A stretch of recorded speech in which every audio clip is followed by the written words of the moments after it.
চাঁপাইনবাবগঞ্জ সীমান্তে ফের বিএসএফের গুলি, এক বাংলাদেশি আহত। লন্ডন ক্লিনিকে চিকিৎসা শেষে ছেলের বাসায় খালেদা জিয়া, দোয়া চাইলেন তারেক রহমান। ট্রাম্প ক্ষমতা গ্রহণের পর বাংলাদেশের সাথে সবচেয়ে বড় চুক্তি, বছরে আসবে 50 লাখ টন এলএনজি।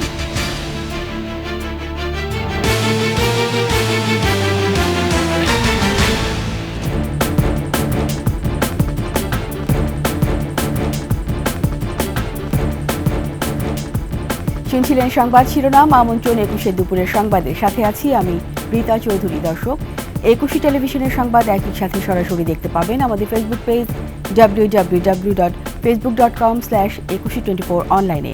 সাবস্ক্রাইব করতে পারেন www.youtube.com/@21etv চ্যানেলে। চাঁপাইনবাবগঞ্জের শিবগঞ্জের তেলকুপি সীমান্তে এক বাংলাদেশি কৃষককে গুলি করেছে ভারতীয় সীমান্তরক্ষী বাহিনী বিএসএফ। আহত হাবিল উদ্দিনকে রাজশাহী মেডিকেল কলেজ হাসপাতালে ভর্তি করা হয়েছে। আহত হাবিলের ভাই জামাল আলীর দাবি, ফজরের আজানের সময় তার ভাইসহ কয়েকজন গমের জমিতে পানি দিতে গেলে বিএসএফ গুলি করে। পরে হাবিলকে উদ্ধার করে জেলার সদর হাসপাতালে নিয়ে যাওয়া হয়। চিকিৎসক জানান, হাবিল বুকে গুলিবিদ্ধ হয়েছেন। প্রাথমিক চিকিৎসা দিয়ে তাকে রাজশাহী মেডিকেল কলেজ হাসপাতালে পাঠানো হয়। গমে পানি দিতে যায়, মোটর আছে ওদের দিয়ে বিএসএফ যা গুলি করতেছে। আমরা খবর পাইছেন যে গুলি করেছে, আমরা ওখান থেকে আসলে এসে আপনার মেডিকেলে নিয়ে আসছি। তার অবস্থা ভালো না। রোগীটির বুকে ডান পাশে বুকের পিছনের দিকে অর্থাৎ কাঁধের দিকে একটি গুরুতর জখম রয়েছে। প্রাথমিকভাবে আমাদেরকে দেখে মনে হয়েছে একটি গান শট ইনজুরি। রোগীটির দেহের মধ্যে এখনো বুলেটটি রয়েছে। রোগীটির স্থিতিশীল, এই কথা এখনই বলা যাবে না।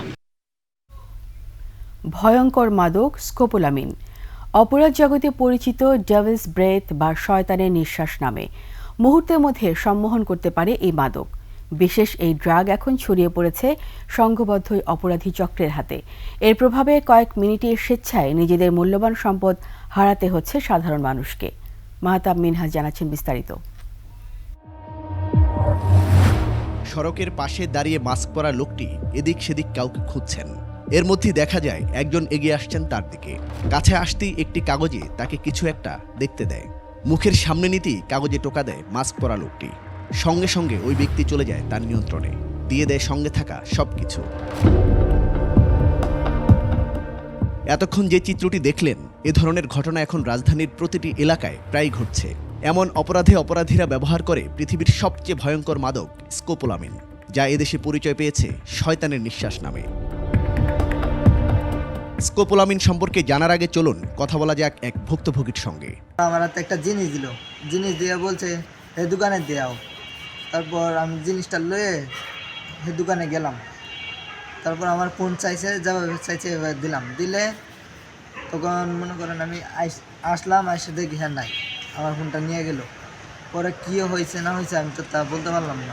বিশেষজ্ঞরা বলছেন, স্কোপোলামিন বা শয়তানের নিঃশ্বাস একটি হেলুসিনেটিক ড্রাগ। এটি নষ্ট করে দেয় মস্তিষ্কের সিদ্ধান্ত গ্রহণের ক্ষমতা, অন্যের দেওয়া আদেশকে যান্ত্রিকভাবে অনুসরণ করতে বাধ্য করে।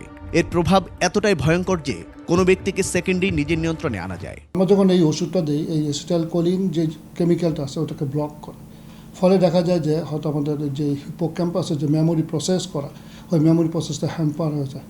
আপনি দেখবেন যারা এই ধরনের ওষুধ ব্যবহার করে বা ভিকটিম যারা, তাদের অনেকেই দেখবেন তাদের পরবর্তীতে মেমোরিটা আনতে পারে না, কী হয়েছিল, কোথায় হয়েছিল, কারা ছিল। অপরাধ বিজ্ঞানীরা বলছেন, দৃষ্টান্তমূলক শাস্তির ব্যবস্থা করলেই এই ড্রাগ ব্যবহার কমে আসবে। যাদেরকে গ্রেপ্তার করবে তাদের সূত্র ধরে বা তাদের মাধ্যমে আরও যারা এই কাজগুলোর সাথে জড়িত, এদেরকেও যখন গ্রেপ্তারের মধ্যে নিয়ে আসতে পারবে, তখন মানুষের মধ্যে একটা বার্তা তৈরি হবে।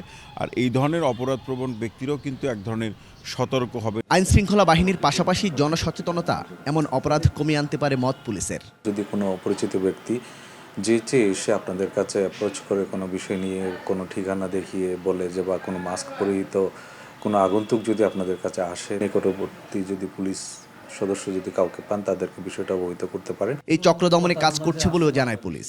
আর এসব ঘটনা সাম্প্রতিক। মাহতাব মিনহাজ, 21 টেলিভিশন, ঢাকা। 17 দিন যুক্তরাজ্যের দ্য লন্ডন ক্লিনিকে চিকিৎসা শেষে ছেলে তারেক রহমানের বাসায় ফিরেছেন বিএনপি চেয়ারপারসন বেগম খালেদা জিয়া। উন্নত চিকিৎসা তার স্বাস্থ্যের যথেষ্ট উন্নতি হওয়ায় ডাক্তাররা আপাতত তাকে বাসায় থেকে চিকিৎসা নেওয়ার পরামর্শ দিয়েছেন। লন্ডন প্রতিনিধি শাহেদ শফিকে পাঠানো তথ্যচিত্রে আরও জানাচ্ছেন তরিকুল ইসলাম। যুক্তরাজ্যের স্থানীয় সময় শুক্রবার রাত 9:30টায় লন্ডন ক্লিনিক থেকে বেগম খালেদা জিয়াকে তার বড় ছেলের তারেক রহমানের বাসায় নিয়ে যান। তবে সার্বক্ষণিকভাবে প্রফেসর পেট্রিক কেনেডি ও জেনিফার ক্রসের সার্বিক তত্ত্বাবধানে চিকিৎসাধীন থাকবেন। ওষুধের মাধ্যমে যে চিকিৎসা চলছে তা অব্যাহত রাখার জন্য সব চিকিৎসক একমত এবং সে অনুযায়ী চিকিৎসা চলবে। বাসায় ফিরতে পারায় বিএনপি চেয়ারপারসন বেগম খালেদা জিয়া বেশ আনন্দিত। মনে হচ্ছে যে ওনার ঘরে আকাশের চাঁদ নেমেছে, বিকজ ওনার ছেলে আমাদের ভারপ্রাপ্ত চেয়ারম্যান এবং ছেলের বউ ডক্টর জুবাইদা ওনারা লিড করে নিয়ে যাচ্ছেন। উনি খুবই হাসি খুশির মাঝখানে দেখলাম এবং আমাকেও বলেছেন যে তোমরা সবাই কষ্ট করেছে। গত 7 জানুয়ারি উন্নত চিকিৎসার জন্য বেগম খালেদা জিয়া কাতারের আমিরের পাঠানো এয়ার অ্যাম্বুলেন্সে লন্ডনের উদ্দেশ্যে রওনা হন। পরের দিন হিথ্রো বিমানবন্দর থেকে সরাসরি লন্ডন ক্লিনিকে ভর্তি হন। তরিকুল ইসলাম, 21 টেলিভিশন, ঢাকা। ছাত্র জনতার অভ্যুত্থানের পর দেশের মানুষের মাঝে যে প্রত্যাশা সৃষ্টি হয়েছে তা পূরণে সবাইকে ঐক্যবদ্ধ থাকার আহ্বান জানিয়েছেন বিএনপির ভারপ্রাপ্ত চেয়ারম্যান তারেক রহমান। তিনি বলেছেন, জনগণের প্রত্যাশিত বাংলাদেশ গড়তে সবাইকে কাজ করতে হবে। লন্ডন প্রতিনিধি শাহেদ শফিকে পাঠানো তথ্যচিত্রে দেখুন ডেস্ক রিপোর্ট। প্রয়াত আরাফাত রহমান কোকোর মৃত্যুবার্ষিকী উপলক্ষে পূর্ব লন্ডনের ব্রিকলেন মসজিদে দোয়া মাহফিল। অংশ নেন বিএনপির ভারপ্রাপ্ত চেয়ারম্যান তারেক রহমান। ভাই কোকো ও মা খালেদা জিয়া সহ গণতন্ত্র পুনরুদ্ধার আন্দোলনে আত্মত্যাগীদের জন্য দোয়া চান তিনি। শুধু রাজনৈতিক কর্মী নয়, রাজনৈতিক কর্মীর বাইরেও বহু সাধারণ মানুষ বিভিন্নভাবে অত্যাচারিত, নির্যাতিত। আসুন আমরা আজকে এই সকল শহীদ এবং সকল অত্যাচারিত, নির্যাতিত মানুষের জন্য হাত তুলে আল্লাহর দরবারে দোয়া করি। তারেক রহমান বলেন, দেশে আরও পরিবর্তন হবে, সাধারণ মানুষের প্রত্যাশা আরও বাড়বে, সেই প্রত্যাশা পূরণে কাজ করতে হবে। বাংলাদেশের যে গণতন্ত্র বাংলাদেশের মানুষের প্রত্যাশা, সেই গণতন্ত্র অনেকবার পুনঃপ্রতিষ্ঠা করার চেষ্টা করা হয়েছে, আবার ষড়যন্ত্রকারীরা সেই গণতন্ত্রকে ছিনিয়েও নিয়ে গিয়েছে। সাধারণ মানুষ যে দেশ প্রত্যাশা করে সেই দেশ উপহার দিতে নেতাকর্মীদের প্রতি আহ্বান জানান তারেক রহমান। সাধারণ মানুষের যে চিন্তা ভাবনা দেশ নিয়ে, সেরকম একটি দেশ আমরা গঠন করতে সক্ষম হব। তরিকুল ইসলাম, 21 টেলিভিশন, ঢাকা। গণতন্ত্রের বাইরে গিয়ে বা ভিন্ন উদ্দেশ্য হাসিলের চেষ্টা করা হলে তার ফল ভালো হবে না বলে মন্তব্য করেছেন বিএনপি স্থায়ী কমিটির সদস্য আমির খসরু মাহমুদ চৌধুরী। জাতীয় প্রেস ক্লাবে জিয়াউর রহমানের 89তম জন্মবার্ষিকী উপলক্ষে জিয়া পরিষদ আয়োজিত আলোচনা সভায় তিনি কথা বলেন। এ সময় আমির খসরু বলেন, সরকার পরিচালনায় যুক্তদের আচার আচরণে এমন কিছু করা ঠিক নয় যাতে সমর্থনে সংকট দেখা দেয়। তিনি বলেন, অনির্বাচিত সরকার যত বেশি ক্ষমতায় থাকবে তত বেশি গণবিচ্ছিন্ন সিদ্ধান্ত আসবে। সংস্কারের কথা বলছে, আমি তাদেরকে বলবো একটু বিএনপির জন্মটা কি কারণে হয়েছে এবং সেখান থেকে যে সংস্কার আজ পর্যন্ত হয়েছে, বাংলাদেশের যত সংস্কার হয়েছে রাজনৈতিক, অর্থনৈতিক, সামাজিক, 90% সংস্কার করেছে বিএনপি। নিচি সংবাদ বিরতি। যখন ফিরব তখন অন্যান্য খবরের সঙ্গে আরও যা থাকবে। তিস্তায় ভাঙনে গাইবান্ধার মানচিত্র থেকে হারিয়ে গেল 2 গ্রাম।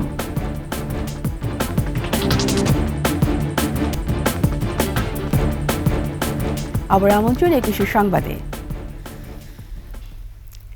1 মাসে ব্যবধানে মানচিত্র থেকে হারিয়ে গেল গাইবান্ধার 2 গ্রাম। তিস্তায় বিলীনের মুখে আরও শত শত বিঘা জমি। নিজেদের শেষ সম্বলটুকু হারিয়ে দিশেহারা নদী পাড়ের বাসিন্দারা। গাইবান্ধার প্রতিনিধি আফরোজা লুনার তথ্যচিত্রে ডেস্ক রিপোর্ট। প্রতিনিয়ত এভাবেই তিস্তার বুকে বিলীন হচ্ছে পাড়ের হতদরিদ্র মানুষের শেষ সম্বল, ভিটামাটি, আবাদি জমি। অসময়ের গত 1 মাস ধরে চলছে এমন ভাঙন। এরই মধ্যে চিরদিনের জন্য তিস্তায় হারিয়ে গেছে 2টি গ্রাম, পুটিমারি ও চর দরদস্তবাড়ি। যেভাবে ভাঙন শুরু হয়েছে, এই কয়দিনেই অনেকগুলো গ্রাম চলে মানে নিঃস্ব হয়ে গেছে। শুকনো মৌসুমের মধ্যে আমার জীবনে আমি এইভাবে ভাঙন দেখি নাই। এই যে বাড়ি ঘর যেগুলো আছে 2-3 গ্রাম হয়ে গেছে, শেষ হয়ে গেছে। যেভাবে ভাঙন চলছে তাতে শুধু দাঁড়িয়ে দেখা ছাড়া কিছুই করার নেই তিস্তা পাড়ের বাসিন্দাদের। এই অবস্থার মধ্যে পড়ে আছি, এখন আমরা জায়গা নাই, জমি নাই, কোথায় যাই কোথায় না যাই। সবকিছু ভাঙি গেছি, ভাত রান্না করে খামো, সেই চুলাটাও নাই। ঘর যে কখন ভাঙি নিয়ে যায় এটাও বিশ্বাস নাই। নদীর তো কোনো কাম কাজ নাই, ফসল করছিলাম সে ফসল পর্যন্ত নিতে পারলাম না। নদী ভাঙিয়ে কাঁচার পরি যা ডাবি জমা নিচ্ছি, জমা জমি শেষ হয়ে গেল। রাতের মধ্যে ঘুমাইতে পারি না, কোন ঘরে নদী ভাঙি যায়। আমরা এখন কি করি, কার কাছে যাই, কোথায় যাই? পানি উন্নয়ন বোর্ড বলছে ভাঙন রোধে কাজ চলমান আছে। যে স্থানগুলোতে বাড়িঘর আছে সেগুলোতে আমরা তাৎক্ষণিকভাবে জিওব্যাগ ডাম্পিং এর মাধ্যমে ভাঙন প্রশমনের কাজ করে যাচ্ছি এবং সম্পূর্ণ দৈর্ঘ্য স্থায়ী সমাধানের জন্য আমরা ইতিমধ্যে পানি সম্পদ মন্ত্রণালয়ের আওতায় পানি উন্নয়ন বোর্ড থেকে একটি সমীক্ষার কার্যক্রম সম্পন্ন করছি। তিস্তার এই গ্রাসের কবলে পড়েছে পাড়ে থাকা ফুলমিয়ার বাজার, বাবু বাজার সহ আরও 5 গ্রাম। Khurshid Alam, desk report, 21 television. নানা প্রজাতির পরিযায়ী পাখির কলকাকলিতে মুখর মেহেরপুরের গাংনীর মাইলমারি পদ্মবিল। পাখিদের জলকেলি আর দল বেঁধে উড়ে বেড়ানোর দৃশ্য দেখে মুগ্ধ প্রকৃতি ও পাখি প্রেমীরা। এসব পাখির নিরাপদ আশ্রয় ও নিরাপত্তার দাবি এলাকাবাসী ও দর্শনার্থীদের।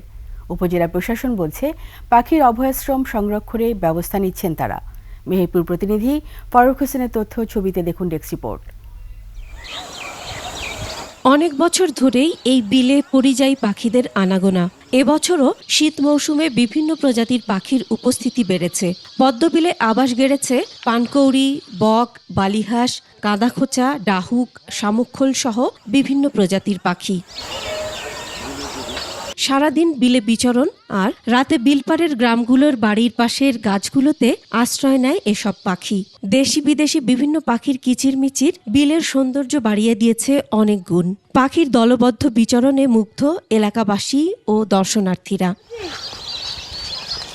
একসময় শিকারীদের দৌরাত্ম্যে কমে যাচ্ছিল পাখির উপস্থিতি। এখন বিলপাড়ের সচেতন মানুষের উদ্যোগে শিকারীদের আনাগোনা বন্ধ রয়েছে, ফলে বেড়েছে নানা প্রজাতির পাখির বিচরণ। অনেক মনোমুগ্ধকর সুন্দর পরিবেশ মানে তৈরি করে পাখিগুলো এসে আমাদের। বহু পাখি এলাকায় আসে, আরও কত বিভিন্ন জায়গার পাখি আসে, আমরা কাউকে ধরতে দিই। পাখিগুলোকে শিকার না করে কোনো রকম মানে বিরক্ত না করে সে ব্যাপারে আমরা যথেষ্ট খেয়াল রাখি। প্রতিদিনই দূর দূরান্ত থেকে মাইলমারি পদ্মবিলে ভিড় করছেন দর্শনার্থীরা। সরকারিভাবে নিরাপত্তা ও আবাস স্থল নিশ্চিত করা গেলে পাখির উপস্থিতি বাড়বে বলে মনে করেন এলাকাবাসী ও দর্শনার্থীরা। বিভিন্ন রকমের পাখি আছে এখানে, শুনছি মানুষের কাছে। সো পাখিগুলো এসে দেখছি, পাখিগুলো আসলে খুব সুন্দর। এই পাখিগুলোকে সংরক্ষণ এর আবাসস্থল যদি তৈরি করে দেয় তাহলে অনেকাংশে আমরা উপকৃত হব এবং আমাদের পরিবেশের ভারসাম্য রক্ষা পাবে। এদিকে পাখি শিকার রোধ ও নির্বিঘ্নে বসবাস নিশ্চিতে একসাথে কাজ করছে প্রশাসন, প্রাণী সম্পদ বিভাগ ও বন বিভাগ। পাখিগুলোর কোনো ক্ষতি সাধন করতে না পারে সে ব্যাপারে কিন্তু আমরা আমাদের উপজেলা প্রাণী সম্পদ অধিদপ্তর এবং আমাদের বন বিভাগের কর্মকর্তাদের সমন্বয়ে কিন্তু আমরা একটা টিম হিসেবে ওখানে কাজ করছি। দেশি বিদেশি নানা প্রজাতির পাখির বিচরণে মাইলমারি পদ্মবিল ফিরে পেয়েছে প্রাকৃতিক ভারসাম্য। Masuma Lisa, desk report, 21 television. সময় হয়েছে আবার একটি সংবাদ বিরতি। যখন ফিরব তখন থাকবে ভারতের কর্ণাটকে বাংলাদেশি নারীকে ধর্ষণের পর হত্যার অভিযোগ।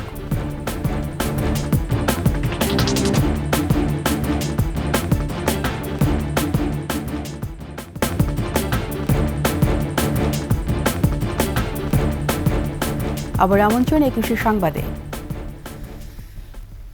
এবার আভিভা ফিন্যান্স লিমিটেড বাণিজ্য সংবাদ।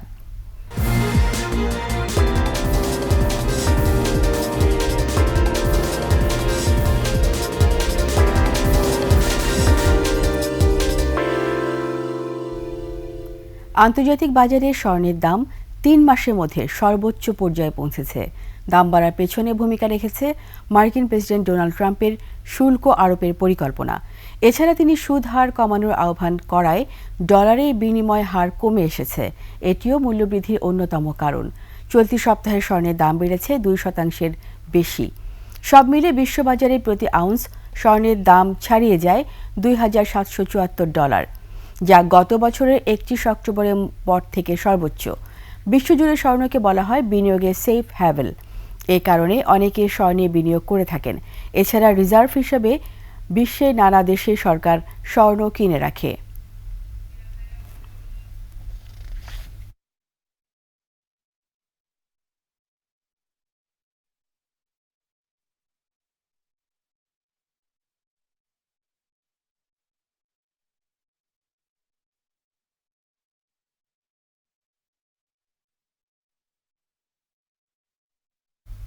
এরই সাথে শেষ করছি 21-এর সংবাদ। যাবার আগে সংবাদ শিরোনামগুলো আরও একবার।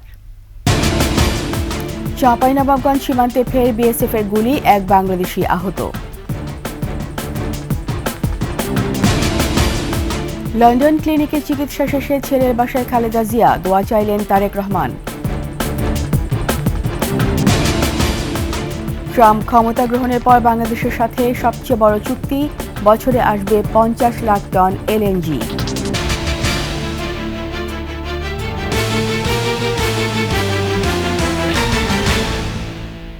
সবশেষ সংবাদ জানতে ডায়াল করুন 2021 নম্বরে, আর ভিজিট করুন 21-tv.com ওয়েবসাইটে। ফেসবুকে ভিজিট করতে পারেন www.facebook.com/2124 অনলাইনে। সাবস্ক্রাইব করতে পারেন www.youtube.com/@21tv চ্যানেলে।